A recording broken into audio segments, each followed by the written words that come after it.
تو اس کا طریقہ سمجھایا گیا کہ پہلے اللہ کریم کی حمد و ثنا بیان کرو۔ اسی لیے سورہ فاتحہ کا آغاز جو ہے انہی لفظوں سے ہوا جن میں اللہ کریم کی حمد بیان کی گئی ہے، تاکہ جب بھی کوئی بندہ اللہ کی بارگاہ میں دعا کے لیے ہاتھ اٹھائے تو اس کا طریقہ یہ ہے کہ پہلے اللہ کی حمد بیان کرے، اس کی ثنا بیان کرے۔ نماز کے اندر بھی آپ دیکھتے ہیں کہ جب پہلی رکعت میں ہم تکبیر تحریمہ کہہ کے نماز شروع کرتے ہیں تو نماز میں ہم پہلے ثنا پڑھتے ہیں اور ثنا کے بعد پھر سورہ فاتحہ پڑھتے ہیں، گویا کہ اللہ کریم کی بارگاہ میں دعا کرنے سے پہلے حمد اور ثنا کی جائے۔ الحمدللہ رب العالمین۔ الحمد، یہ حمد کے اوپر الف لام آیا ہے، اس کا معنی یہ ہے تمام خوبیاں اور تمام تعریفیں للہ، اس اللہ کے لیے ہیں، رب العالمین، جو تمام جہانوں کا پالنے والا ہے، تمام جہانوں کا رب ہے۔ اللہ کی حمد بیان کی گئی اور اس کی ثنا یہ ہے کہ وہ رب العالمین ہے، تمام جہانوں کا وہ رب ہے۔ پھر دو صفات کا ذکر کیا گیا، الرحمن الرحیم، کہ وہ رب العالمین ہے، رحمان ہے اور رحیم ہے۔ دو صفاتی ناموں کا ذکر آیا سورہ فاتحہ کے آغاز میں، ابتدا میں۔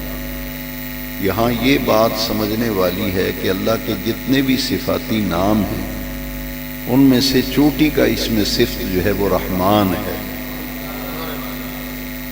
جتنے بھی اللہ کریم کے اسماء الحسنی ہیں، صفاتی نام ہیں، ان میں سے سب سے اونچے درجے کی صفت کیا ہے؟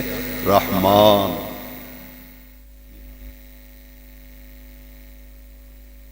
اور دوسری صفت بیان کی گئی رحیم، الرحیم، ہمیشہ رحم کرنے والا۔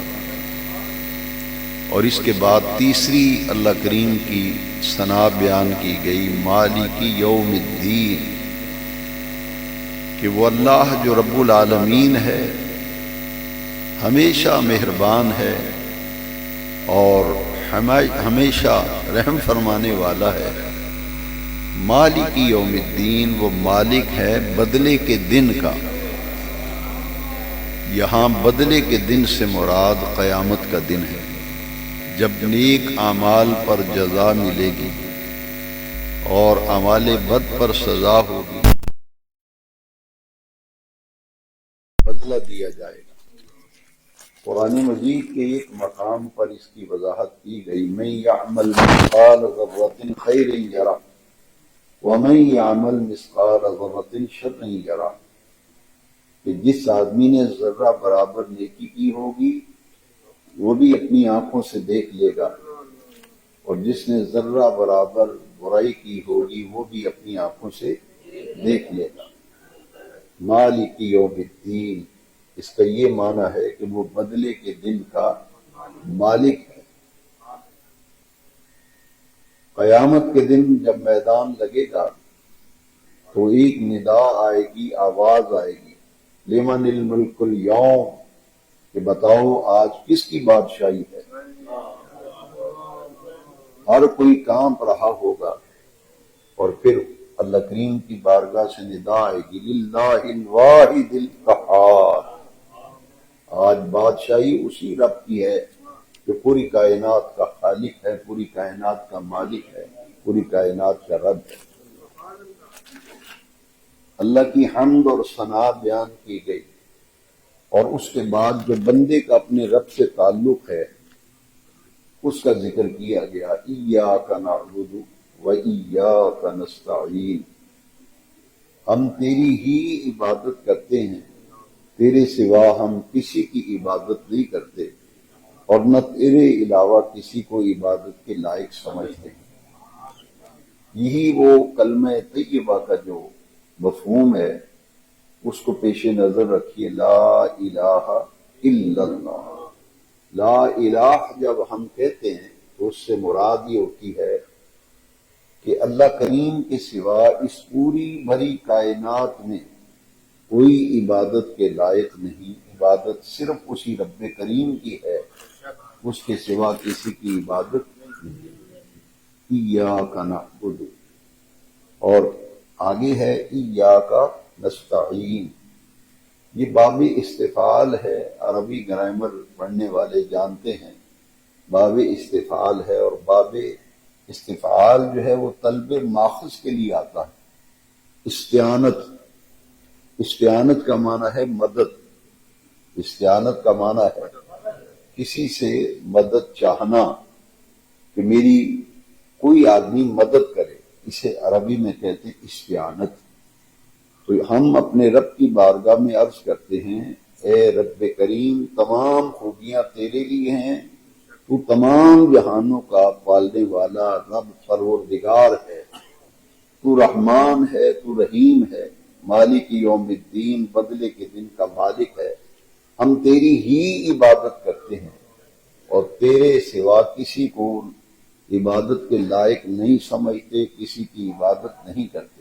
وَإِيَّاكَ نَسْتَعِينُ، اور تیری ہی مدد چاہتے ہیں، تیری ہی مدد چاہتے ہیں۔ دنیا میں اگر کوئی آدمی کسی کے کام آتا ہے، کسی کو کوئی مدد کرتا ہے، ایک غریب آدمی ہے اس کی آپ مدد کرتے ہیں، بیوہ عورت ہے اس کی آپ مدد کرتے ہیں، کسی بھی کام میں آپ جب مدد کریں گے وہ در حقیقت اللہ کی مدد ہوگی، وہ در حقیقت اللہ کی مدد ہوگی۔ کوئی کسی کی مدد کرے گا، جیسے لوگ آپ کی دکان پر آتے ہیں گھر پہ مانگنے والے، تو کیا کہتے ہیں میری کچھ مدد کرو، تو آپ جب اس کی مدد کریں گے وہ اللہ کریم کے دیے ہوئے مال میں سے اس کی مدد کر رہے ہیں۔ تو آپ سے مانگنے آیا ہے، آپ کے دروازے پہ آیا ہے، کیونکہ وہ بڑا خوش نصیب ہے جس کے دروازے پر کوئی حاجت لے کے آئے۔ صوفیاء تو یہ فرماتے ہیں کہ اسے سمجھنا چاہیے کہ یہ رب کریم نے میرے پاس بھیجا ہے، اسے جو اپنی حاجت لے کے میرے پاس آیا ہے، کسی اور کے پاس بھی تو جا سکتا تھا۔ تو یہ اس کی مدد کرنا، اس کی نصرت کرنا، اور اللہ تعالیٰ کے دیے ہوئے مال میں سے اس کی مدد کرنا۔ سورہ بقرہ کے بالکل آغاز میں آپ دیکھیے یہ نقطہ بیان کیا گیا، وَمِمَّا رَزَقْنَاهُمْ يُنْفِقُونَ۔ متقین کی جو صفات بیان کی گئی سورہ بقرہ کے آغاز میں، اس میں فرمایا گیا کہ یہ خرچ کرتے ہیں ہمارے دیے ہوئے مال میں سے، ہم نے جو انہیں رزق دیا ہے، وَمِمَّا رَزَقْنَاهُمْ، ہم نے انہیں جو رزق دیا ہے، ينفقون، اسی ہمارے دیے ہوئے رزق میں سے وہ خرچ کرتے ہیں۔ لہذا جب اللہ کا دیا ہوا مال اللہ کی مخلوق پر آپ خرچ کریں گے، اور اللہ نے آپ کو اس کا ذریعہ بنایا، اللہ نے آپ کو اس کا ذریعہ بنایا، آپ کے ذریعے سے اس کی مدد ہوئی، لہذا اس کی مدد جو ہے وہ در حقیقت اسی رب کریم کی مدد ہے۔ یہ ہے اس کا مفہوم کہ تیری ہی مدد چاہتے ہیں۔ اس کے بعد سورہ فاتحہ میں جو آیت مقدسہ ہے اس میں پتہ یہ چلتا ہے کہ 3 انسانی گروہوں کا ذکر کیا گیا۔ کچھ انسان ایسے ہیں جن پر اللہ کریم نے اپنا انعام فرمایا، وہ اللہ کے انعام یافتہ بندے ہیں۔ کچھ ایسے بندے ہیں جن پر اللہ کا غضب ہوا ہے، قہر نازل ہوا ہے، غضب ہوا ہے، اور کچھ ایسے ہیں جو گمراہ ہیں، بھٹکے ہوئے ہیں، راستہ صحیح راستے سے بھٹکے ہوئے ہیں، انہیں کہتے ہیں گمراہ۔ اب آئیے اس آیت کریمہ میں غور کرتے ہیں، اہدنا الصراط المستقیم، اے باری تعالیٰ ہمیں سیدھے راستے پر چلا۔ ایک ہوتا ہے راستہ دکھانا اور ایک ہوتا ہے راستہ چلانا۔ راؤ طریق اور ایصال الی المطلوب، عربی میں یہ 2 اصطلاحات ہیں۔ ایک ہے کسی کو راستہ دکھا دینا کہ ادھر سے چلے جائیں اور ادھر سے مڑ جانا، اسے کہتے ہیں راستہ بتانا، دکھانا، اور ایک ہے راستہ چلانا۔ یعنی خود اگر کوئی آدمی آپ سے کہے کہ مجھے آپ میلاد چوک میں پہنچا دیں تو آپ خود اس کے ساتھ چلیں کہ آئیں میں آپ کو پہنچا دیتا ہوں، اسے کہتے ہیں راستہ چلانا، ایصال الی المطلوب، کہ جس جگہ پہ جانا ہے وہاں تک آپ اسے پہنچا دیں۔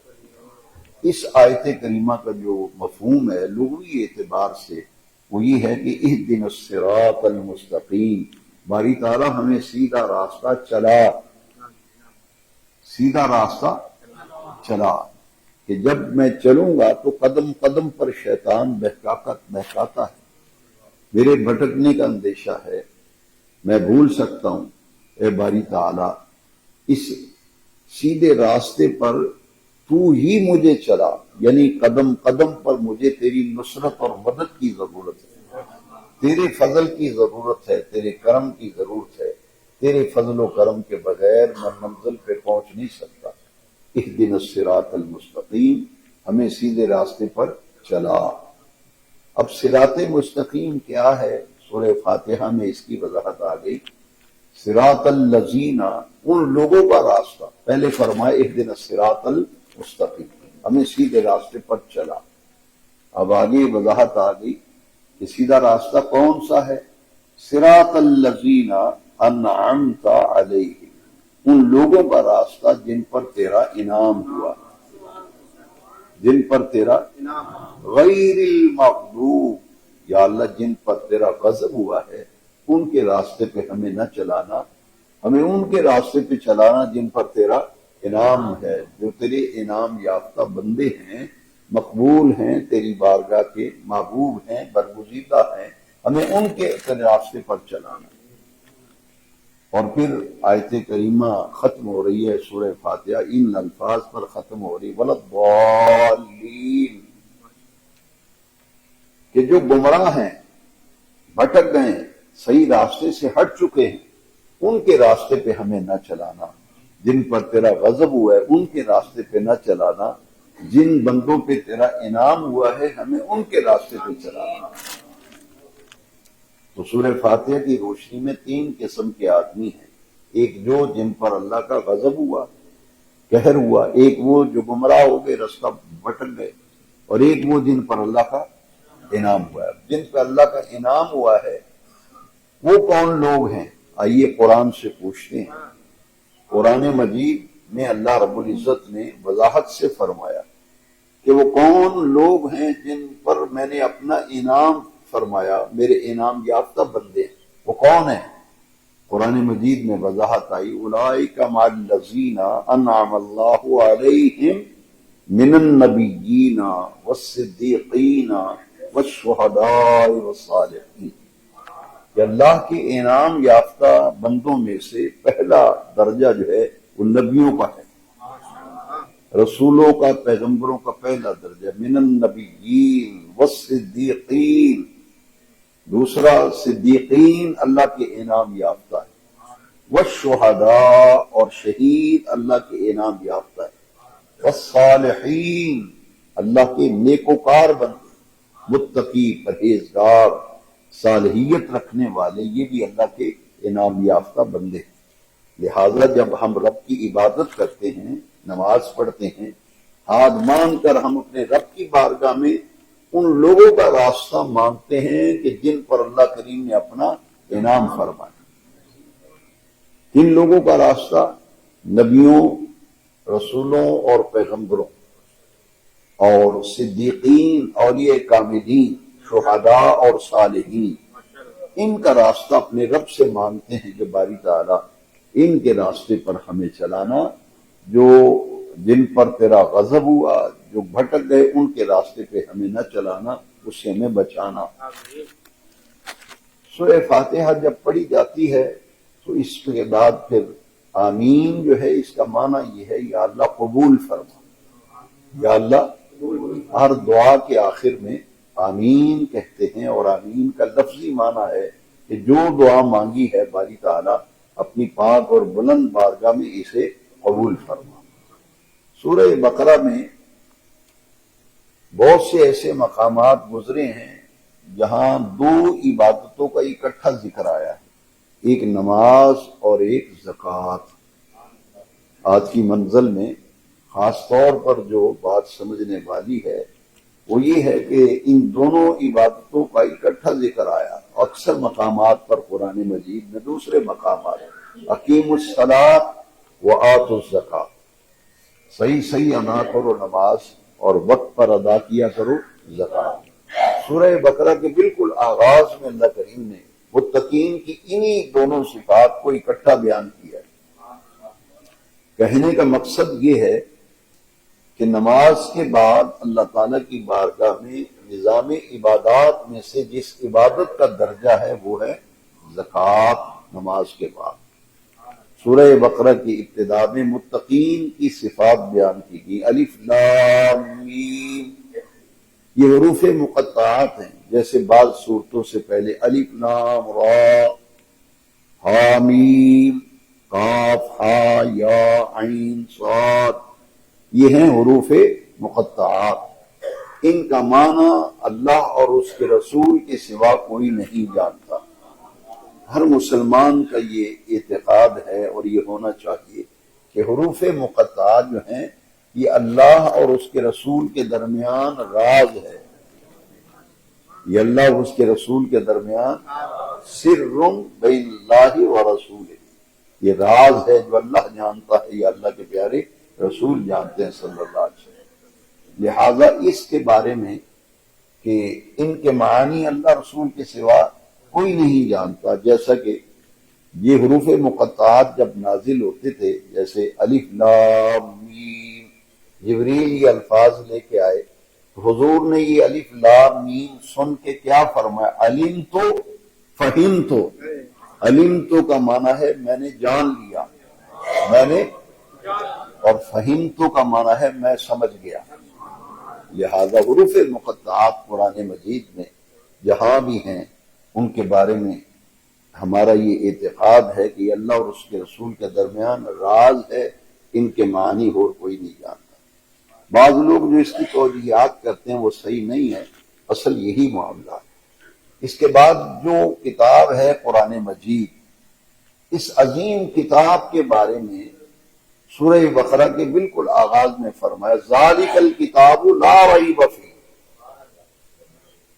ذالک کا معنی ہے، ذالک کا معنی ہے یہ وہ بلند مرتبہ کتاب ہے، یہ وہ بلند، ذالک الکتاب، وہ کتاب کے اوپر الف لام آیا ہے، الف لام۔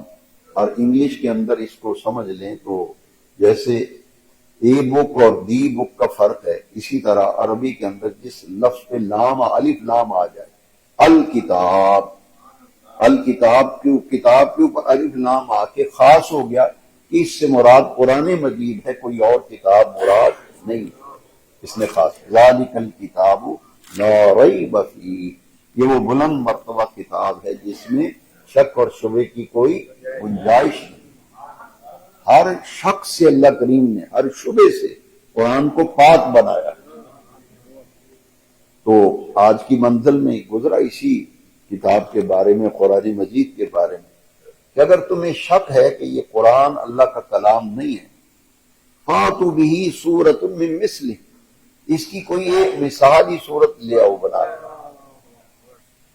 تو آج 1400 برس گزر گئے، آج تک کوئی لا نہیں سکا، کیونکہ یہ قرآن اللہ کا کلام ہے، منزل من اللہ ہے۔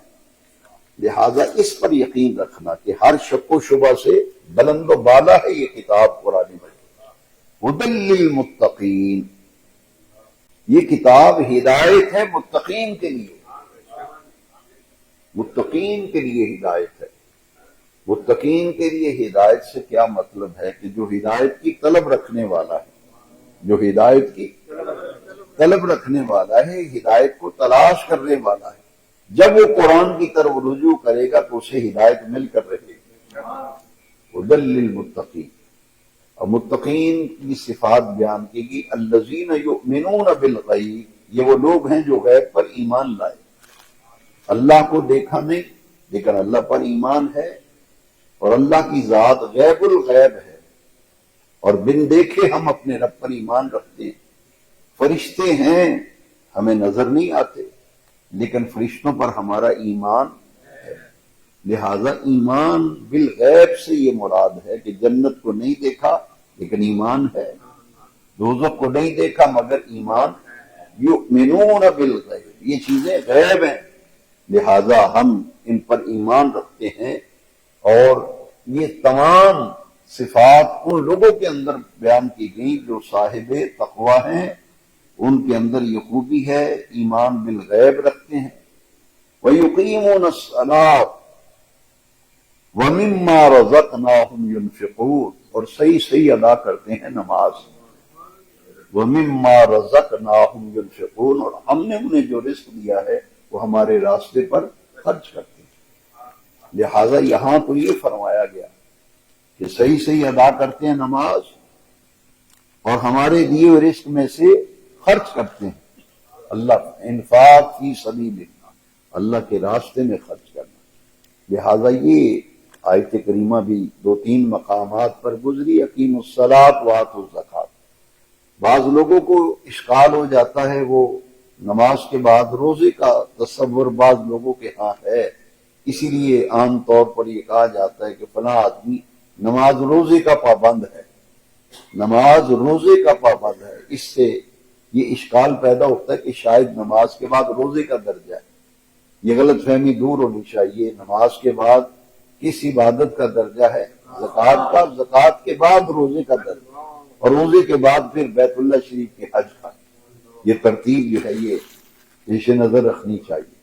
تو نماز کے ساتھ ہی ادائیگی زکوٰۃ کا حکم دیا گیا۔ کیوں؟ اس لیے کہ یہ نقطہ قرآن ہمیں سمجھانا چاہتا ہے کہ خالق کی عبادت کے ساتھ ساتھ، خالق کی عبادت کے ساتھ ساتھ اس کی مخلوق کی خدمت،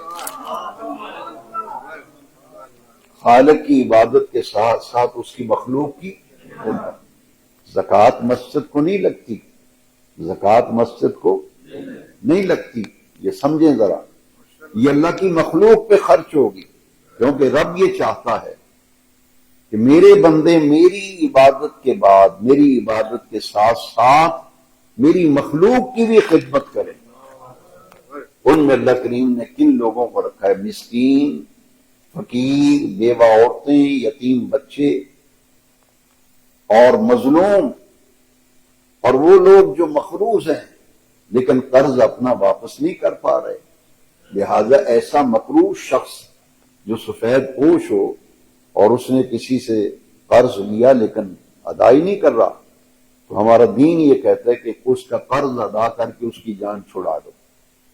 لہذا اقامت صلاۃ اور ادائیگی زکوٰۃ کا یہ مفہوم ہے کہ خالق کی عبادت کے ساتھ ساتھ اس کی مخلوق کی خدمت۔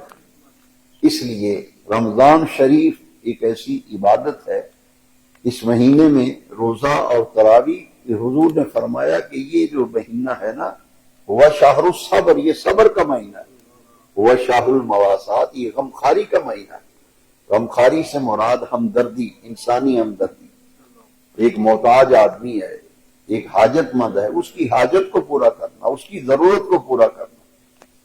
جیسا کہ حضور کی حدیث شریف ہے، من کان فی حاجت اخیہ کان اللہ فی حاجتہ، جو کسی مسلمان بھائی کی ضرورت کو پورا کرتا ہے، اللہ تعالیٰ اس کی ضرورت کو پورا کرتا ہے۔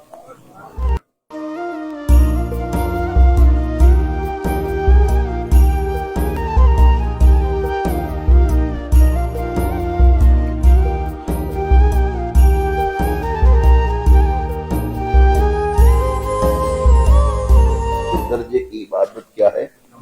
صرف نماز نہیں، 5 وقتہ نماز، 5 وقتہ نماز، کیونکہ قرآن مجید میں اس کی وضاحت آئی ہے، یہ میں اپنی طرف سے نہیں کہہ رہا۔ ان الصلاۃ کانت علی المؤمنین کتابا موقوتا، کہ نماز تمام ایمان والوں پر فرض موقت ہے۔ موقت کا معنی ہے اپنے مقررہ وقت پر نماز ادا کرنا، یہ فرض ہے ایمان والوں پر۔ لہذا سب سے بڑا کام جو مسلمان کے ذمے رب نے لگایا ہے وہ ہے 5 وقت کی نماز۔ قیامت کے دن سب سے پہلے اسی نماز کے بارے میں ہی پوچھا جائے گا، اسی کا محاسبہ ہوگا، اسی کے متعلق حساب کتاب ہوگا۔ نظام عبادات میں جب بھی اعمال کا حساب و کتاب شروع ہوگا تو سب سے پہلے نماز کے بارے میں پوچھا جائے گا۔ رمضان الکریم ایک ایسا مہینہ ہے کہ جو شخص نماز کے معاملے میں سستی اس سے ہوتی ہے یا وہ پڑھ نہیں پاتا، اس کے لیے بہترین موقع ہے کہ اس ایک مہینے میں پختہ ارادہ کرے کہ میں کوئی بھی نماز جماعت کے بغیر نہیں پڑھوں گا، ہر نماز جماعت کے ساتھ۔ اس کی پابندی کرنے سے اللہ تعالیٰ کی رحمت سے امید ہے کہ بندہ 5 وقت کا پکا نمازی بن جاتا ہے۔ تو یہ متقین کی صفات جو یہاں بیان کی گئی، وہاں بھی نماز کے ساتھ زکوٰۃ کا ذکر کیا گیا۔ والذین یؤمنون بما انزل الیک وما انزل من قبلک، پہلی تمام آسمانی کتابوں پر ایمان لانا، یہ بھی منزل من اللہ، اللہ کا کلام ہے، لہذا ان کی منزل من اللہ ہونے پر یقین رکھنا۔ وبالآخرۃ ھم یوقنون، یہ ہے چند چیزیں جو آج کی منزل میں نے انتخاب کیا کہ آخرت پر وہ پختہ یقین رکھتے ہیں۔ وبالآخرۃ ھم یوقنون، ایک ہے ایمان اور ایک ہے ایقان۔ ایمان تو مان لیا، دل سے مان لیا، ایقان کا معنی ہے پختہ یقین۔ پختہ یقین سے کیا مراد ہے؟ قیامت آ کر کے رہے گی، آخرت حق ہے، کیونکہ قرآن میں اللہ کریم نے بنا دیا۔ یہ ہے کہ وہ قیامت کے دن پر انہیں اتنا پختہ یقین ہے، وبالآخرۃ ھم یوقنون، کہ وہ قیامت کے دن پر پختہ ایمان اور عقیدہ رکھتے ہیں۔ اولئک علی ھدی من ربہم، یہ وہ لوگ ہیں جو اپنے پروردگار کی طرف سے ہدایت پر ہیں۔ یہ سورہ بقرہ کے آغاز میں یہ آیت، اولئک علی ھدی من ربہم، یہ صفات جن کے اندر پائی جاتی ہیں یہ اپنے رب کی طرف سے ہدایت پر ہیں۔ وَأُولَٰئِكَ هُمُ الْمُفْلِحُونَ، اور یہی لوگ ہیں جو فلاح پانے والے ہیں۔ آج کا درس مختصر ہے، اس میں آج ہم نے کیا سیکھا اور پڑھا؟ ایک، ایمان بالغیب، ایمان ادائیگی زکوٰۃ اور اقامت صلاۃ، ادائیگی زکوٰۃ، اور آسمانی کتابوں پر ایمان کہ یہ منزل من اللہ، قیامت کے دن پر ایمان۔ اسے یوں کہہ لیجئے کہ ایمان باللہ تعالی، ایمان بالرسالت اور ایمان بالآخرت۔ ایمان بالآخرت یہ اسلام کے بنیادی عقائد میں سے ایک اہم ترین عقیدہ ہے، بلکہ اکثر میں اس نتیجے پر پہنچا ہوں قرآن و حدیث کے گہرے مطالعے کے بعد کہ 2 عقیدے ایسے ہیں جن کے اوپر بڑی استقامت اور پختگی کی ضرورت ہے۔ ایک عقیدہ توحید، ایک عقیدہ رسالت اور ایک عقیدہ آخرت۔ وہ یوں سمجھ لیں کہ آج کے درس میں ہم نے یہ سیکھا اور پڑھا کہ 3 عقیدوں پر ڈٹ جاؤ کہ پوری کائنات کا خالق اور مالک اللہ کریم ہے، اس کے سوا کوئی عبادت کے لائق نہیں۔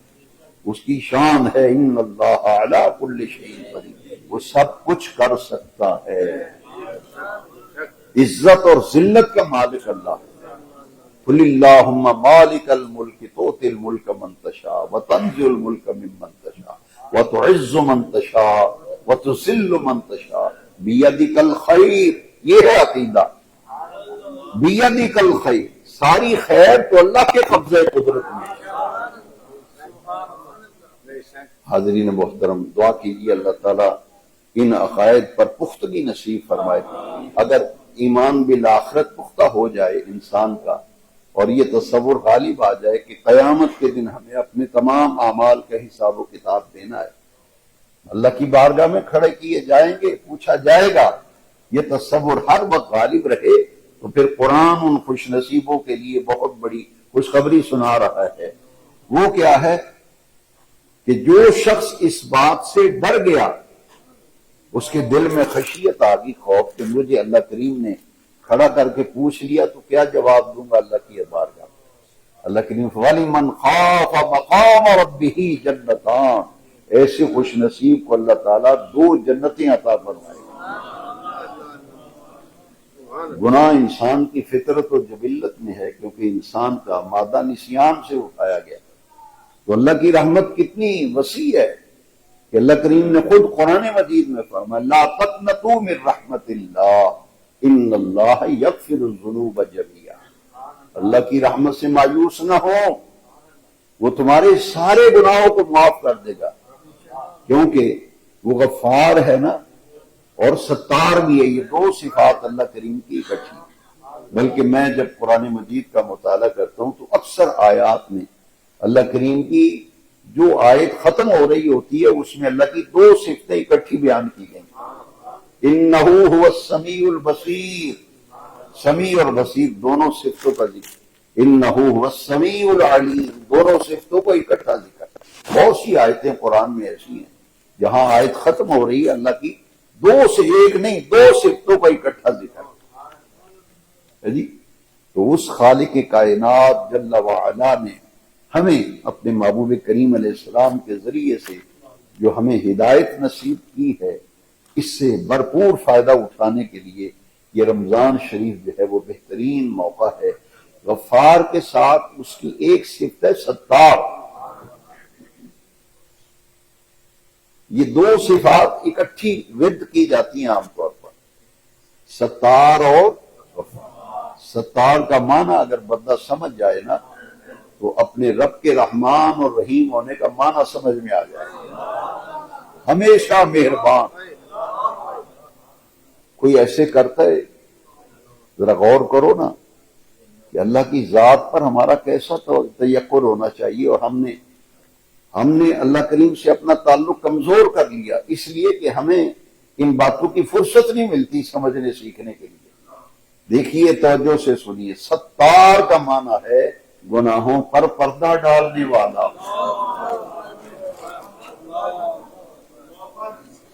ہم سب کے گناہ ہیں لیکن کسی کو نظر، اکیلے بیٹھ کے سوچنا ذرا کہ یہ جو اللہ کی صفت ہے نا ستار، کہ ہمارے سب گناہ موجود ہیں، کچھ خفیہ گناہ ہوتے ہیں ہر انسان کے، کچھ ظاہری گناہ ہیں۔ تو دوستو ہمارا رب تو بہت کریم ہے، ہم کیوں اس سے دور بھاگتے ہیں، کیوں اپنے رب سے تعلق نہیں رکھتے؟ گناہ کر کے بھی ہم تو رب ہمیں سہارا دے رہا ہے، فرماتا ہے لا تقنطوا من رحمت اللہ، اللہ کی رحمت سے مایوس نہ ہونا۔ مومن مایوس نہیں ہوتا، مسلمان مایوس نہیں ہوتا۔ فرمایا من یغفر الذنوب الا اللہ، کون ہے اللہ کے سوا جو تمہارے گناہ معاف کرے؟ غلطیاں بھی رب کی، اس کے احکام کی خلاف ورزی کی، اس کی حکم عدولی کی، پھر بھی وہ فرماتا ہے کہ بتاؤ میرے سوا کون معاف کرے گا؟ من یغفر الذنوب الا اللہ، کون ہے جو تمہیں معاف کرے گا، تمہارے گناہ معاف کرے گا؟ الا اللہ، اللہ تمہارے گناہ معاف کرے، اس کے دروازے پہ آؤ تو صحیح۔ یہ رمضان شریف کا اصل فلسفہ ہے کہ رمضان شریف شروع ہوتا ہے، رحمت کے دروازے، جنت کے دروازے کھل جاتے ہیں، شیطان زنجیروں میں جکڑ دیے جاتے ہیں،